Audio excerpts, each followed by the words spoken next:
To free from oppression, United States Army Special Forces. Let's take a look at the work in Afghanistan. Let's go. What makes Green Berets different from the rest of Special Operations community, my personal opinion, is our adherence to the fact that we're quiet professionals. There's no no in our vocabulary. I guess what I would like to say is it's rare that we can fail because we find another way around. Our biggest thing is to try to do everything we can by, with, and through our partner force.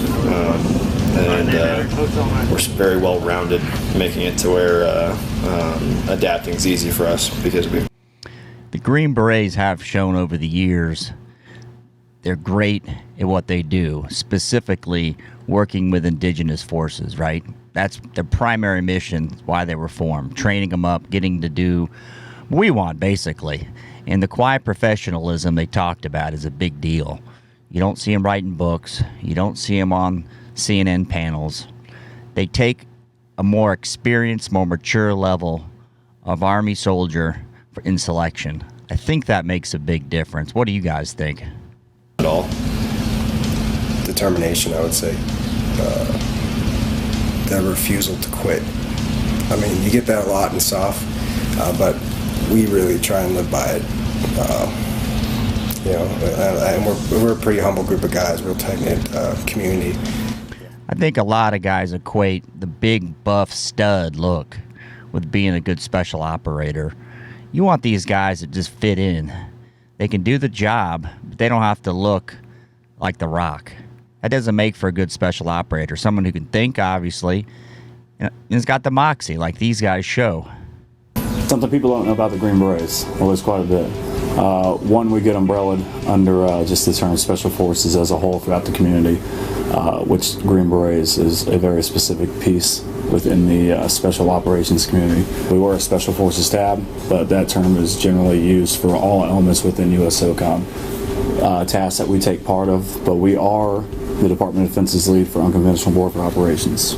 I would definitely say that our best quality is being adaptive to what the environment gives us. And that's a big thing that people don't understand, the unconventional warfare component. Everyone's looking at somebody kicking in the door, direct action stuff, which is very important. But what they do is a whole nother level of a special operator. They have to get along with these other people, these other forces. They have to train them up, which is probably one of the more difficult missions because now you're dealing with people you trust but you don't trust. I think these guys have one of the tougher mission sets in SOCOM because they're all over the board. They'll be doing direct action, but primarily could be no war or a war. They can be doing unconventional warfare 365, 24/7.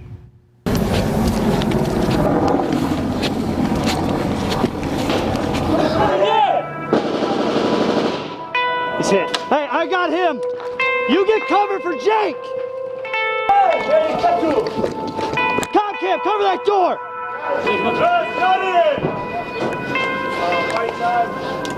Alright.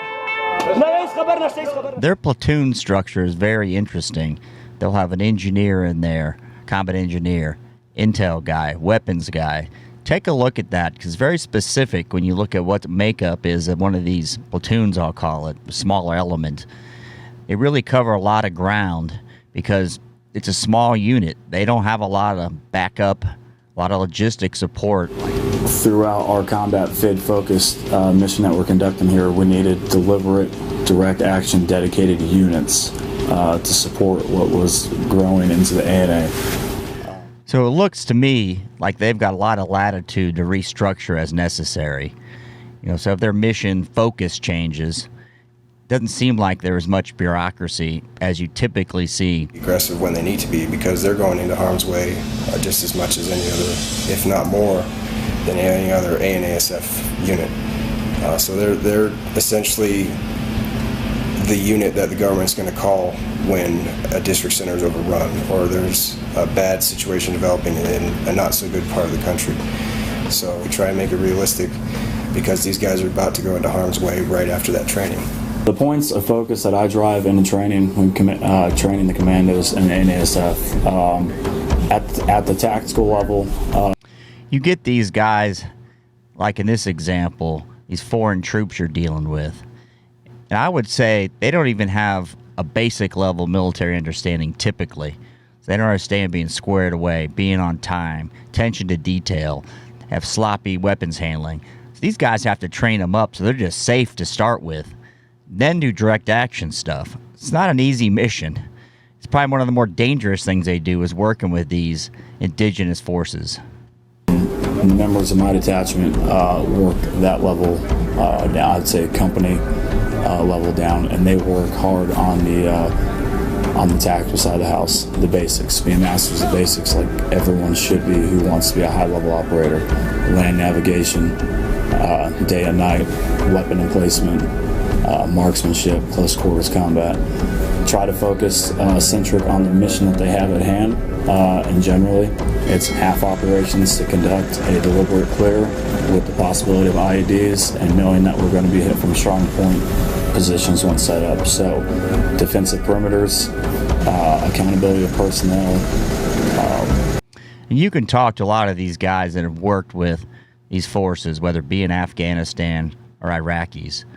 They'll tell you that they were always concerned they were behind them. Are they going to shoot them in the back? Are they 100% on your side? How quickly would they flip? How dedicated are they to the mission? It's a problem for these guys to handle, and I'm glad they're doing it because they're well trained and they understand it better than conventional forces.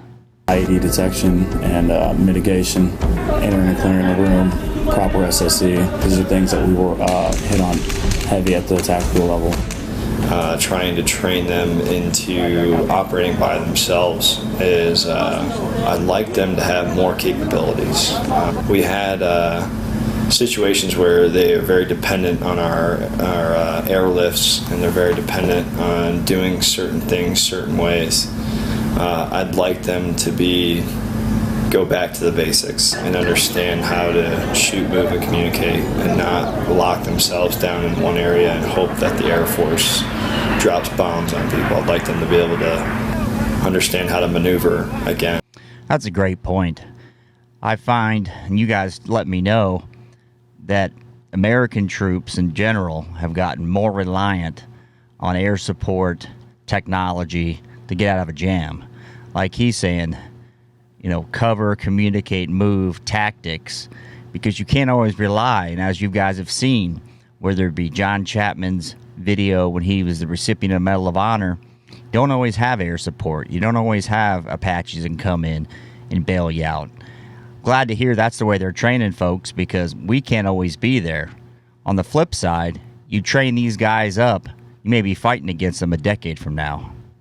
And get after the enemy, as well as branching out and utilizing their armor package and driving places, trying to get inventive with their mission sets so that they learn that adaptiveness that we're trying to convey upon them, that hey, just because you don't have something doesn't mean you can't make it work.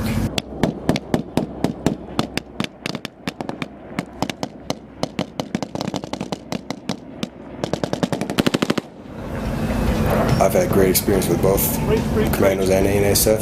ANASF, to me, are as close to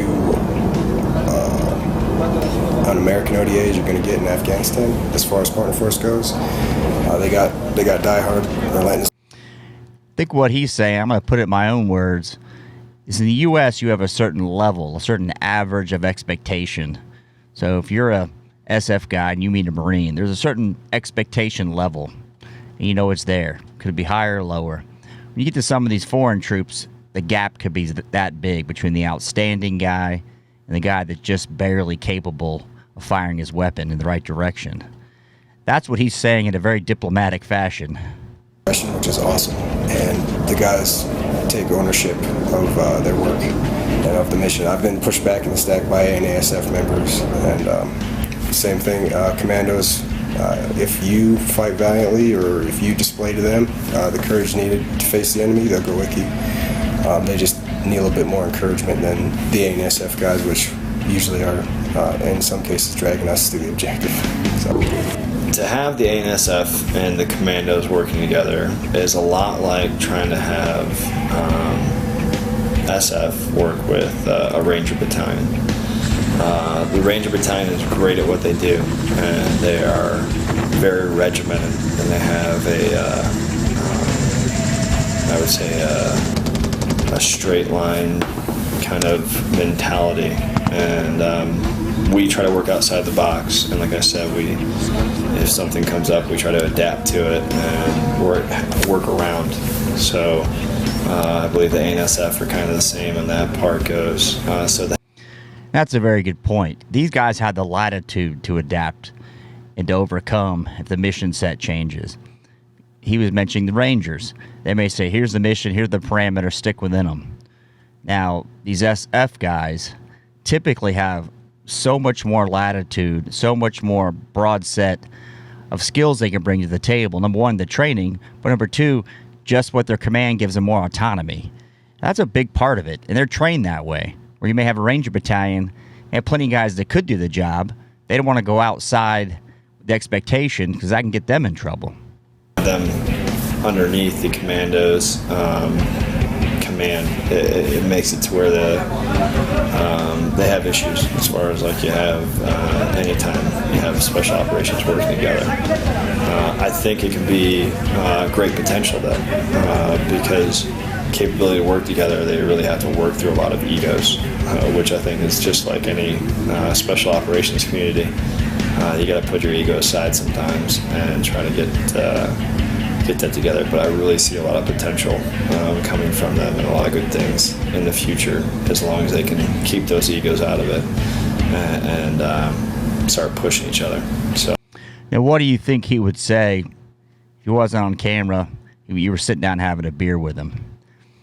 My take is, I'm sure there's a lot of things he wouldn't like about those units. I'm sure he's glad he's in the United States SF group versus working consistently with a group of members that could be outstanding, but with a lot of variability in the quality of what you're getting. I can see the ANSF taking our role when we leave and being those mentors for the commandos. And gunshot wound in the neck. Last My only concern with this dude, is like he doesn't want to turn his head. Okay. So if we got to egress out of here, he's shitting. But I mean, we got to fucking. Most of these SF guys are pretty well cross-trained among the different roles in the platoon. So I would say you're going to have a higher level of combat medic among the average SF guy because they don't have a large element. They don't have the support of having a bunch of medics, a close-by facility to get to in the event they get injured. So they have to be pretty self-sufficient compared to, say, your regular army, right?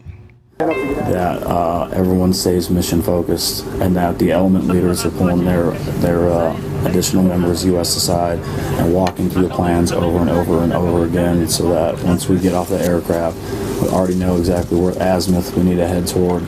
We already know the first building that's going to be used as a strong point, and then where every additional building goes from there. We are already mentally preparing for, once contact's taken, how we're going to move to support that contact, how we're going to get to a casualty, how we're going to get that casualty back. My main focus. So I'm always in the back of my head thinking, by phase, by element, if crisis happens here, how am I getting there? Who am I taking with me? What's my fastest route? Where's my... You have a bunch of superstars in these kind of units, right, where everybody is at a very close level to one another. So you don't have the super duper junior guy who knows nothing and then the super senior guy who knows it all. I think the way I describe it is the level of knowledge is very close among these guys. So the planning, they're working together, they get out of selection, Q course, they tend to work together, a similar unit. They train together a lot, and they have the budget to do it in the mission set. That being the big difference from, say, the Rangers. It's a vast sea in between the two because of training, maturity, and mission set, and ultimately what they got to accomplish when they go overseas. Closest HLZ, and if I get hit on the way there, who am I calling to reinforce me? How are they going to get to me? and then how are we still going to push forward to that crisis site and get that casualty out. It's happened more than a couple of times so far since we've been here. We have successfully every time made it to the wounded or the dead partner force soldier, and we have successfully medevaced them out every time. Knock on wood. We still have a couple ops left, but that has worked out. Across the board, mentally, I think everybody does something a little different. Some guys will, right before you get on the helicopter, you'll see the guys kind of pull off to the corner, and you can see them going through a mental checklist in their head, making sure that they know what they got, recount the number of commandos, recount the number of charges, recount the number of special equipment that's with them. I'd say that's a big point, right? Everybody has a different way to prep for this. He's saying he preps far in advance of getting on the helicopter. Other folks maybe just studying the notes before to make sure they're prepared. But ultimately, they're prepared. Because if they're not coming back. Like he said a second ago, they're hard targets. They're not softballs. They're not kicking a door in with a couple kids and a family there. They're going to be people that are top priority targets for the U.S. government. A lot of the American people, and I'll give you a couple different aspects of this thing, through the eyes of the American people. When I deployed to Afghanistan, I was told by a family member, there's still fighting going on there. So, in the eyes of the American public, I'd say they're war-weary, and a lot of them don't know what's going on over here, don't have a good picture of what's going on over here. So some of the challenges are, feeling like you have the support back home. We definitely have the support of the people that know us personally, but it's the public opinion that I value, and it's difficult because I don't feel like there's a proper picture of what's going on over here. And there's not. You ask somebody today on the street, are we still fighting in Afghanistan, Iraq? How many troops do we have? Rough number. They'd have no idea. They'd catch a glimpse on CNN as it goes across with some troops getting deployed. Most people think we're long since gone from those battle areas. We're out of it. We're out of that theater. But these type of guys are always in something. And people aren't going to know, and they're not going to talk about it. And that's a big difference. So it's not the big ticker tape parade when they get home. And doing our partner operations as well. But the partner operations are starting to become a little more hybrid, where it's we provide them with a mission sooner. They have a lot more say in it. They have a better understanding, and they help plan it.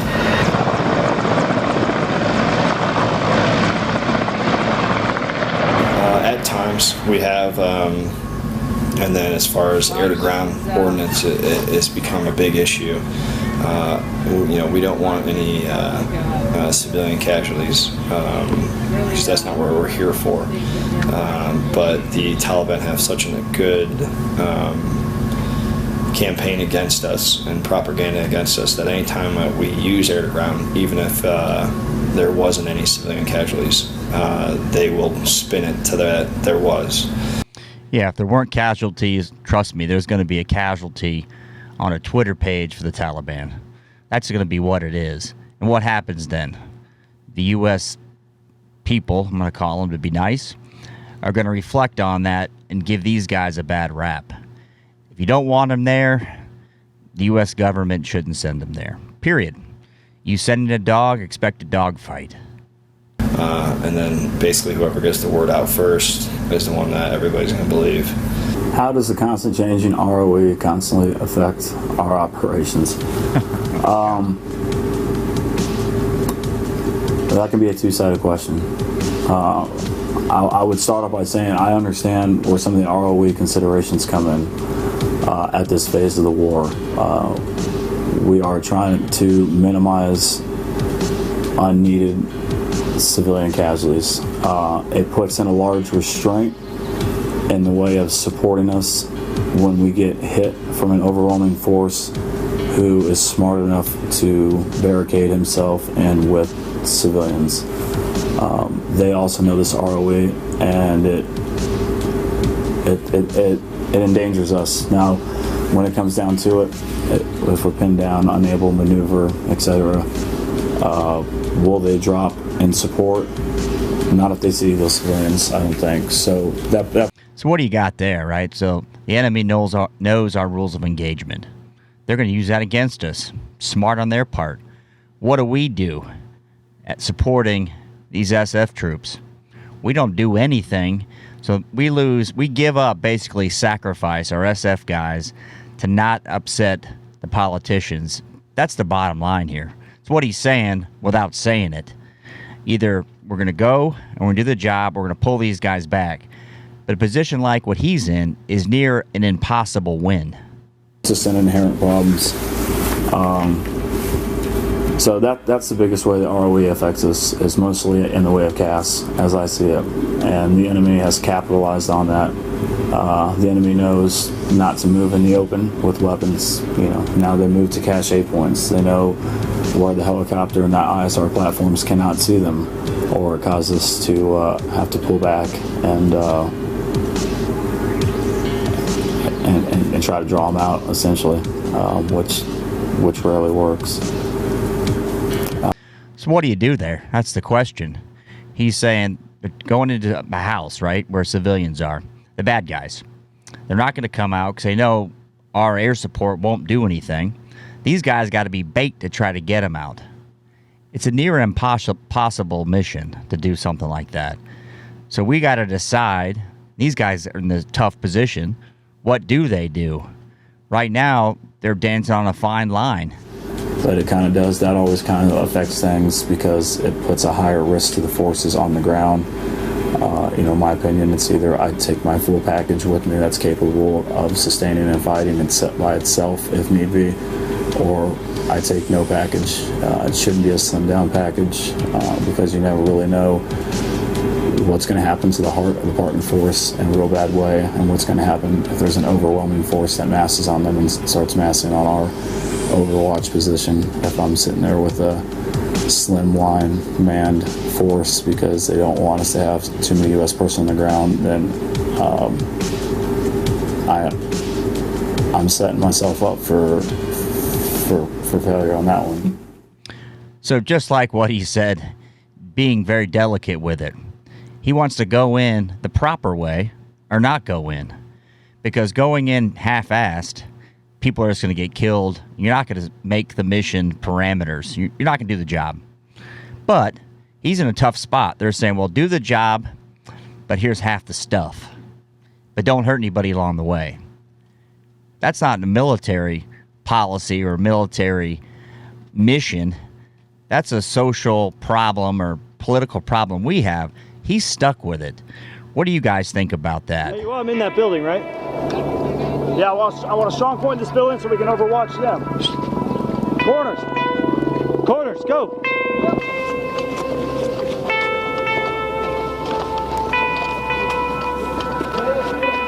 Yeah, keep me updated if our South's about to light us up. All right, brother. That's all of us. All right, Delta 1, go ahead and push. We're right there. Woodlawn, I got a truck going further. It's one big fucking ambush. Yeah, he said it. It looks like one big ambush. You got a patch of trees, a little bit raised, and then you just got, looks like wheat fields or some type of crop that goes to the next set of bushes. How do you cross that? What do you do? There's no high ground to take. They probably know you're coming because you work with indigenous forces, and who knows what they're telling. So it does look like one big ambush, and you know it. So what do you do? What's the right thing to do? The right thing is to probably reevaluate and not go that way. What are they told to do? That's the problem here. No. Hey, save your energy. Let's go. You see how the indigenous forces treat their own, right? He's about to take the butt of the rifle and whack that guy. Now, does everybody want to do that? Probably. The Americans doing it? No. It's a different way of doing things. I'll put it politely. Yeah, you're good.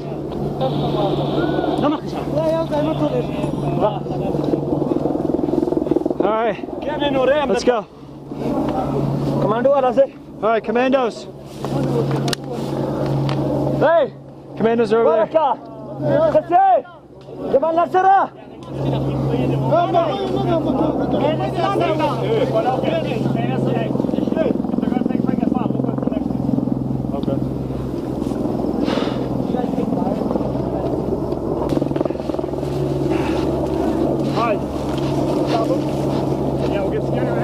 You know, these type of operations remind me of an NFL team putting high school wide receivers on it. You may have an outstanding quarterback, an outstanding line. They can't catch the ball. You're not effective, right? So these guys are working with these indigenous forces or the high school JV team. They're the NFL team. That must be a scary thing to do.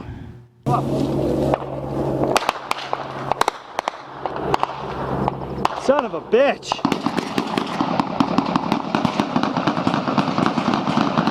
Scotty, you ready to fucking do this? And you can fucking start breaking the on that.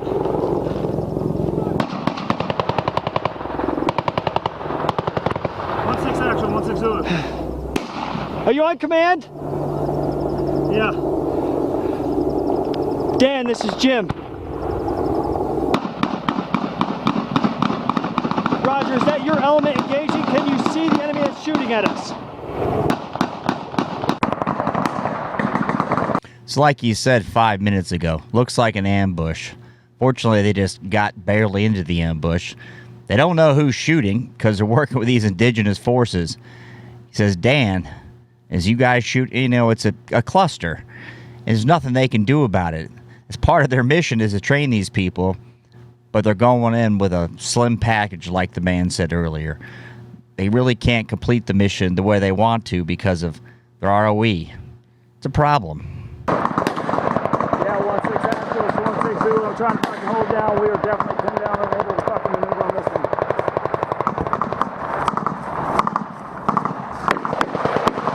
We're in the fucking middle of the open. Commando! Hey! Commando! Yeah, Dan, push up to the river, man. I got some guys moving towards your direction right now. I'm covering their egress.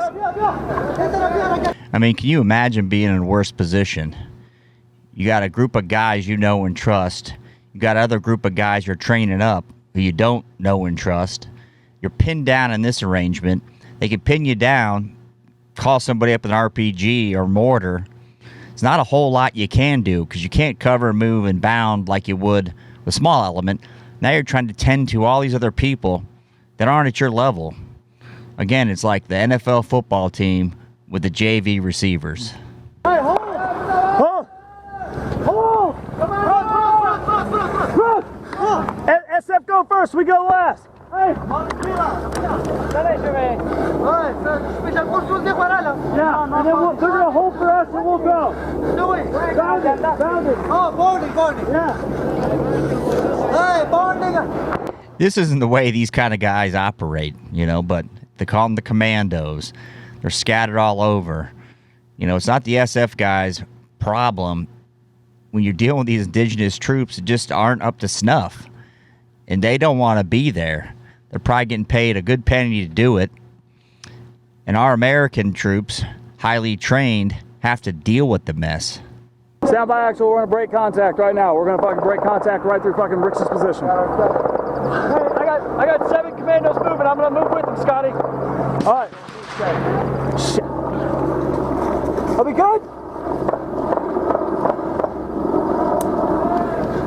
Head count go with you guys. You got everybody? 1, 2, 3, 4. Hey. Go.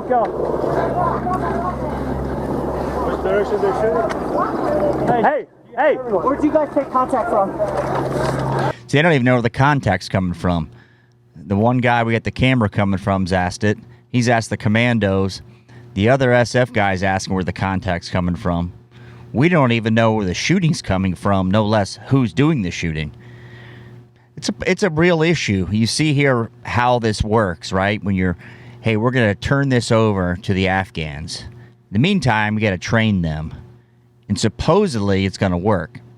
But it hasn't ever worked. Can you guys tell me one time, I can't think of one, whether it be the Vietnamese, whether it be the Afghans, the Iraqis. We coached them up. We've left advisors there to coach them up and get them ready. Once we're gone, everything falls apart. Just not at the same level, not at the same standard. Basically from our 6 o'clock. Yeah. Hey, let's go. Let's get the fuck away from this open area. Come on. There's just fucking targets right here. Come on. Totally agree. This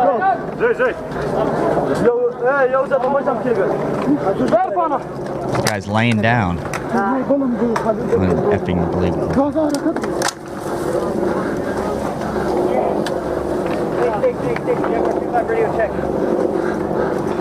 Hey, we're making our way down into the fucking riverbed right now. Hey! Check fire! Check fire! That is us moving down the fucking river. Go, commanders.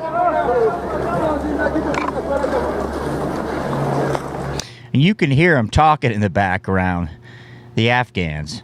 Everybody's talking, making a racket. There's no communication because they just don't have it with these SF guys. You stick out like a sore thumb in this field trying to get some cover somewhere. Don't know where you're getting contact from. You can see the frustration this man would have. Who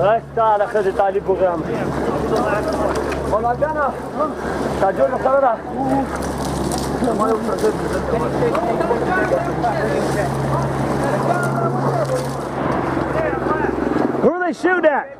Hey, we're close enough we can push back. Yeah. Here, Hey, let's go. Let's start pushing back. Go.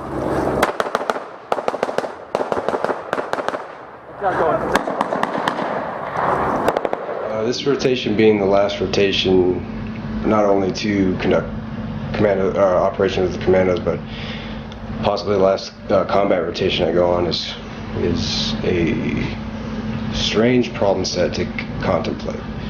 You know, I spent 1/3 of my life either in Afghanistan or preparing to go to Afghanistan, and we lost a lot of good guys along the way. People that knew my name.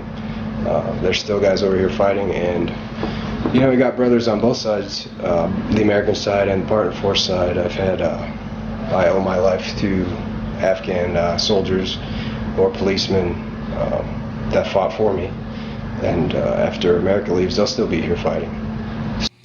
They'll still be there fighting, and then they're going to be the black sheep because they were fighting for the Americans. Once the Americans leave, guess what?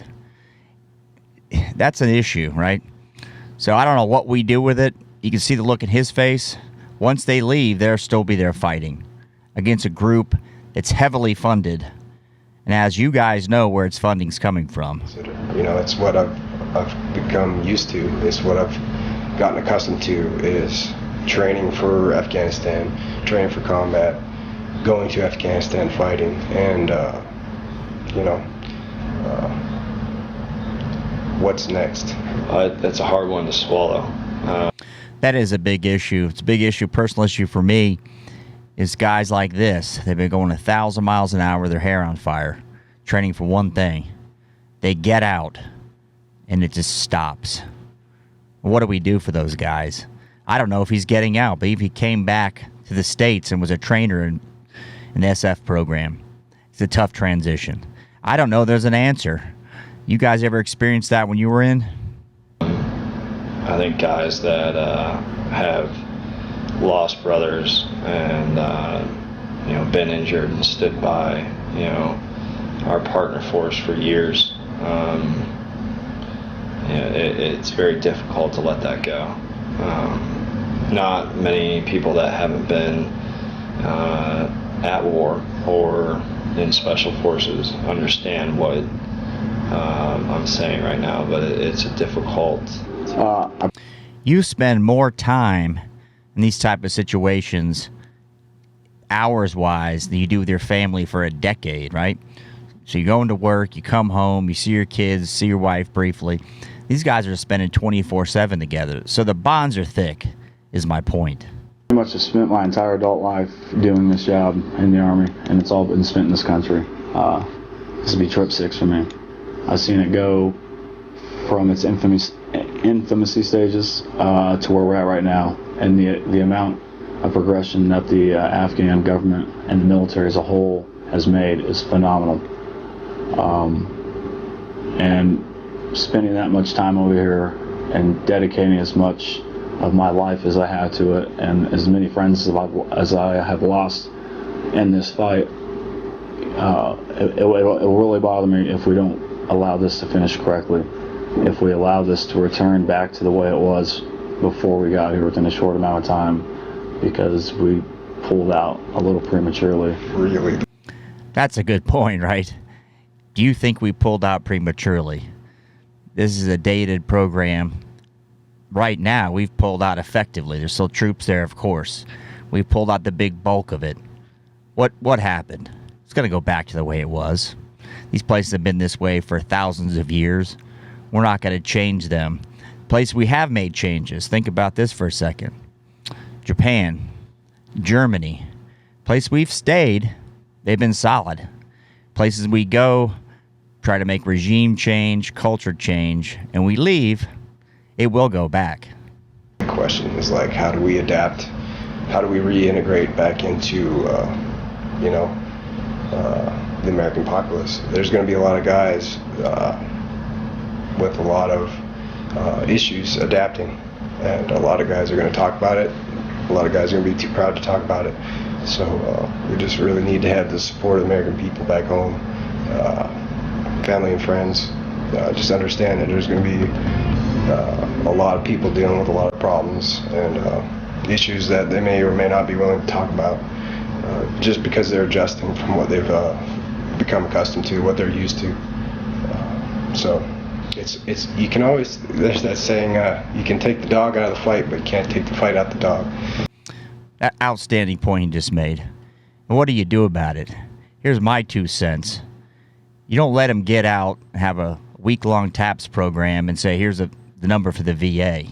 Get ahead of it 6 months before they get out. You start talking to them. And I'm not talking about some admin guy talking about the programs. I want to bring in vets in who've been there, or vets in who've been there successful. Just vets that can talk to them. Give them some perspective they can relate to. Because what we do now sucks. What we did when I was in was terrible. Here's the information. Here's where you call. Good luck, buddy. We'll direct deposit the last check. I'm not complaining about it. I don't think it's the military's job. I think other veterans need to give back to these kind of guys and talk to them in the way they understand. And even if they don't talk about what their problems are, at least they got somebody to relate to. Because you get back, your buddies, everybody goes along their life. And it may not hit day 1. It may hit year 5 where they have problems. We can't wait till they have problems to address this. So it's not that we're bloodthirsty, we're not warmongers, it's just we're war fighters. And we got that mentality. And without an outlet or a means to do what we're trained to do, it's going to take some adaptation. So yeah, that's the best way I can answer that question is I don't know. I don't know how to. I'm just going to do what I can while I'm here and cherish this rotation that I can and do what I can, to keep the fight going. Just to make it better for the guys that will be here after we leave and the guys that we've lost. So to tell us that it's over now it's tough. So it's definitely not easy. But like I said, I feel that the training and the stuff that we were able to provide to Afghanistan, they can stand and they'll be okay. Do you guys think they'll be okay? I do not. Not because of the SF guys. I think we're trying to do a lot that's almost impossible. We're not going to change them. They're not going to become ingrained into our culture, our way of thinking. And I don't expect them to. But we're expecting a lot for these guys to get them teed up as war fighters with the same mentality. It's just not going to happen. My takeaways from this are a few things. We're going to do a mission, do it 100%. Don't half-ass it. Number 2, pick our missions wisely. And number 3, support the guys that do it. If you got a problem with the mission, talk to the politicians and the headship that came up with it. New to the channel, thanks for stopping by. For my current subscribers, I appreciate you. Thanks for watching.